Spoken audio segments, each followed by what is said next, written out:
موعد مباراة النادي الأهلي والمصري البورسعيدي والقناة الناقلة. السلام عليكم ورحمة الله وبركاته، أهلا بكم في قناة منوعات أحمد شعبان. يلتقي الفريق الأول لكرة القدم بالنادي الأهلي مع نظيره الفريق المصري البورسعيدي في الجولة الأولى من منافسات بطولة الدوري المصري الممتاز للموسم الجديد 2023-2024. موعد مباراة الأهلي والمصري البورسعيدي.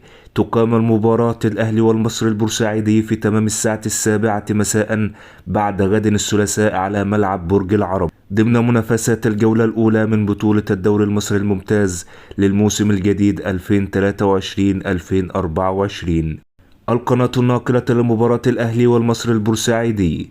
تذاع مباراة الأهلي المصري والمصري البورسعيدي على قناة اون تايم سبورت، الناقل الحصري لجميع مباريات بطولة الدوري المصري الممتاز وبطولة كأس مصر. الأهلي يخسر كأس السوبر الإفريقي أمام اتحاد العاصمة، وخسر الفريق الأول بكرة القدم بالنادي الأهلي بقيادة مدربه السويسري مارسيل كولر أمام نظيره فريق اتحاد عاصمة الجزائري بهدف دون رد في لقاء كأس السوبر الإفريقي في المباراة التي أقيمت على ملعب الملك فهد الرياضي بمدينة الطائف بالمملكة العربية السعودية. وتعد الخسارة أمام فريق اتحاد العاصمة الجزائري هي الخسارة السادسة لكولر خلال 61 مباراة التي قاد فيها الفريق الأحمر بجميع البطولات، حيث فاز في 45 مباراة وتعادل في 11 مباراة، وخسر في 6 مباريات بواقع 34 مباراة بالدوري المصري